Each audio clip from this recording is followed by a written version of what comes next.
Hello, friends. Welcome to this Monday evening edition of WxLIVE. We are covering severe weather this week across the southern U.S. Significant severe weather outbreak possible on Wednesday. I know not everyone's talking about this at this range, but they should be. And during this quick update, we're going to explain why. Tracking a rather significant upper low, making its way through Southern California right now. And that's going to eject out of the Rockies, and that's going to bring problems for portions of the central and into the southeastern United States next couple of days ahead. So during this broadcast, that's what we will be covering. It is 8:40, and here's a look what's happening outside right now. We had the severe weather maker from a couple of days ago that ejected out of the Rockies, and now it's not associated with the upper flow, so it's kind of drifting, kind of dying a little bit.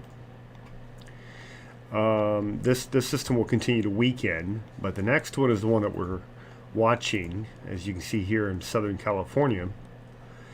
And oftentimes you don't really get the full scale by looking at radar sources of a storm in the southwest. Why? Because it hasn't tapped into the ingredients that it will once it reaches the central and southeastern U.S. But with that, we can throw on satellite imagery here, and you can see immediately that this upper low, the center of low pressure, this vortex of energy aloft, you can see it doing its job here across southern portions of California, which had thunderstorms today in the Central Valley. You had heavy snow for portions of the Sierra Nevadas, and the ski resorts there in Southern California, Central California, rejoicing today because they are seeing just that. So all this is to eject out of the Rocky Mountains, and it will pose some problems here in the coming days ahead. All right, so during this update, we'll be talking about that specifically. Not going to make this very long. The goal is to be maybe 10 minutes or so. I do want to put this out on my other social medias, so if you give me a moment, I'll do that right now. And then we'll come on over to see who's on, and then we'll move forward in time. I want to show you that outlook area, and I'll do that now while I'm thinking about it. So the outlook is for some pretty nasty weather here in the days to come. Got a lot on this map, so let me turn some of this off for you. So there you go. Just took off the satellite. Let's take off the fronts. Let's take off temperature. Okay, so now all you have is live radar, and now live radar is about to go bye-bye. And now there's your convective outlook. This is what I want to show you. So on the convective outlook, and I have some immature friends in my life, and I'm sorry, but if they were watching, they're definitely going to make a comment here. Look, and whether this happens, okay, don't worry about what it looks like. What we're trying to show you is the area that is at risk, general thunderstorm to marginal risk. That's a marginal risk. This area here, Lisa clearly can't see what I'm doing. She'd be laughing right now. Slight risk. Do you see it? I don't know what you're up to over there. That's a slight risk. She's over here. Okay. I don't even see. Where is this at? This is on our primary YouTube, JCapel1. Where? JCapel1. So do you not see what would potentially be funny? You want to look at that again, hon? Again, I don't need to invite this into my life because there's people in my life that would be just dying over this. All right, I'm not going to draw more attention to what you already have. But the people at the Storm Prediction Center, they've got a sick sense of humor. Twisted. Okay? And us lowly broadcast meteorologists have to bear the brunt of this. I mean, seriously. That's all right. We're going to move on from day one. This is a severe risk tomorrow. The yellow areas, it's a slight risk, not a big deal. I'm going to move past tomorrow because this is just embarrassing. All right, let's move forward in time, shall we? I agree. All right, let's move on to day 3. This is the problem, and this will be a problem.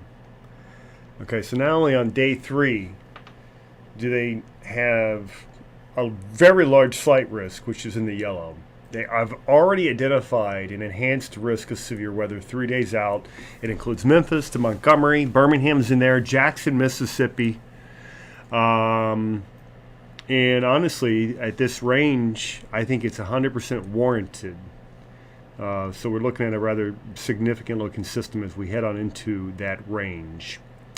All right, quick check-in with our friends. Thank you for being on here. If you guys don't mind a quick like and share. Very few people got the notification because I'm only notifying my friends here on this YouTube channel. Thank you for being here. Let me know how the sound is and how the video quality is. Text is still looking good, you say. Joe, would you... It depends. I'm not going to go there. Not going to go there. I did. I started it, Cheryl. Oh my goodness. Are you looking at it now? Don't look at it. I don't even know where to look at this at. Where are you? Oh my gosh. Anyway, that's the... Are you on Weather Live It's Media? This is YouTube Oh, YouTube. /user Goodness. /JCapital1. Thank you for being on here. This is way too complicated. All right. Thank you. Video's good, says Cheryl, and so is the sound. Robin says, so what you're saying, road trip for tornadoes. Robin, let's go. Let's do this. All right? Not after your mouth tonight. What do you mean my mouth? I'm simply reporting the weather, and now I'm a bad guy. Don't you love how that happens? Everybody loves to make fun of the weather guy. Whatever, weather guy just does not... You're making it pretty easy right now. The weather guy is the most underpaid man in news, okay? That's all there is to it. All right, especially if you're this guy. Ha-ha, ta-dum-dum. Wait, I got sound effects on here somewhere. Oh. Yeah, I don't have them loaded in the show yet. I think I found you. Well, please don't echo. Okay, no echoing.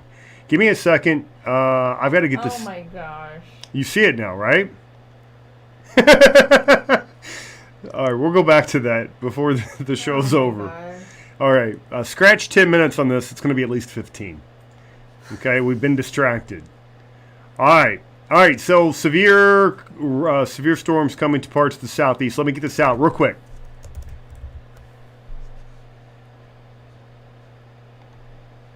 Why are you leaving? Yeah, I see something went wrong. Ugh. All I asked for in my life were for things to work. That's the only thing I've ever asked for. It's not coming, though. I don't think it's coming. All right, moving along. Okay.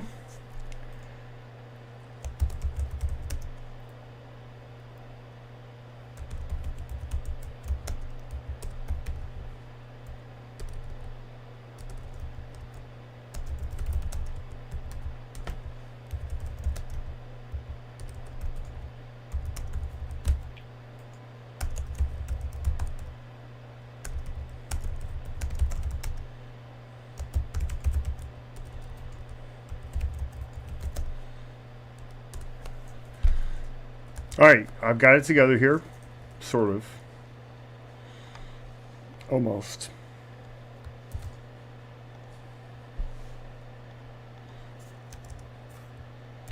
Okay, and it is away. Thank you very much. We do have it together. See, that wasn't so hard. I'm going to put this on my Facebook real quick. It's out on Twitter. It's out on YouTube. And then we're going to move forward. Again, I want to keep this tight. We'll be done by 9. Mark my words. Done by 9 o'clock. This is not going to be... I'll be here to follow up on them. So we've got the esteemed AKA alongside here, just so she can mock me. It's the only reason we brought her along. She has no other... There's no other reason for you to be a part of this broadcast other than mockery. All right, we say that in fun and love. Let's move ahead in the program. Again, enhanced risk Wednesday. Don't want to make too much light. Nobody's dying tonight. But there will be what I believe is a significant outbreak of severe weather this week. right, so let's do this. What's Brandon Tatum say? Let's get into this. What do we have to do? No. You be you. Oh, I love Brandon Tatum too, though. I do too. That's all right. All right, let's. So radar showing you the culprit. We've got it's the storm behind the storm that will bring us some very inclement weather here this week. Enhanced risk of severe weather from Memphis down to Montgomery and Jackson. That's categorical. Probabilistic, they're in red. It's a 30% chance of significant severe weather. 3 days in advance. This is not insignificant. This is very significant. All right, let's go on over to let's see if I've got something loaded for you here. Let's see. Oh, there it is. All right, this is what we want to key on. So this upper low, which will be making its way out of the Rockies, and this is the way it looks here by Wednesday afternoon. Significant upper low, detached from the main flow, but moving, and there's a lot of wind energy with it. So I want to take a look at some diagnostics with you. We'll take a look at what's happening now, and then we'll look into the future. Okay, all this, well, I've got 8 minutes. My promise is to be out by 9. I will be out by 9.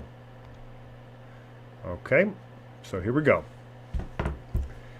Let's jump on into this. Here's a look at the jet stream pattern right now.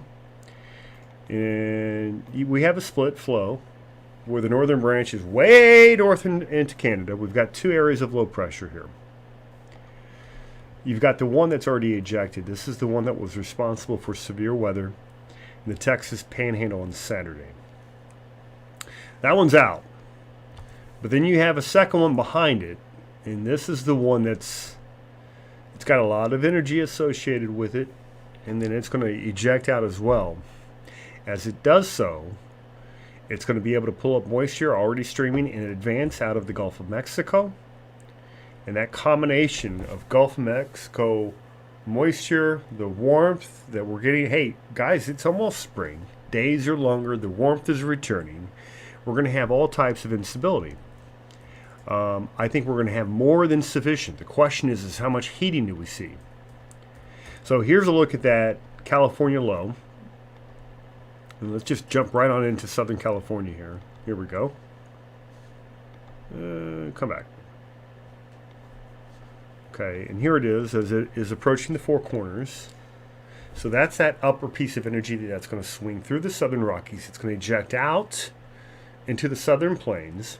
And it's not going to have the moisture initially when it ejects out. That's why you have the goofy looking outlook for day 2. And day 2 is tomorrow. Can't believe I'm showing this again already. Day 2 outlook, go. It's unorganized. You got some fuel in Texas. You'll have thunderstorms that go, and you'll have better dynamics north into Kansas and Oklahoma. That's where there's another slide. But it's once it gets a little further east that it should have more than enough fuel for it to really do some business. The wind dynamics, they're impressive. And so that does set the stage for some really, really nasty weather here this week. Let's jump on into your futurecast here. Actually, we're going to go back to the models now. And as I'm doing this, I'm going to scan to see who's on here. We're out of this program in 5 minutes. 26Live, thank you for being here. If you don't mind a quick thumbs up. As always, it's appreciated. And then if you're not already subscribed, do that too. So here's that upper low, completely cut off from the main flow, which is way north into Canada. But there's a lot of energy, a lot. And so I'm going to play this loop for you. And it's going to show that energy from the mid and upper levels of the atmosphere as it spins out of the Rockies. So let's pull that into the system right now. And here, this is the way it looks. So this is the storm pulling out of the Rockies. Take a look at that. Tremendous thrust of wind. And that low moves right over the Texas Panhandle and into central Oklahoma Tuesday night and Wednesday. That means out ahead of it, there's going to be a ton of lift. A ton of lift. So the question is, will that lift come with enough moisture and fuel?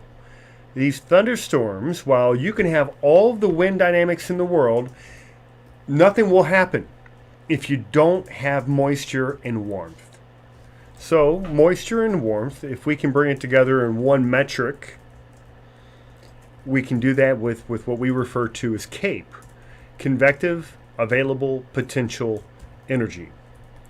And so that takes a number of things into account: temperatures at all levels of the atmosphere, and also surface moisture.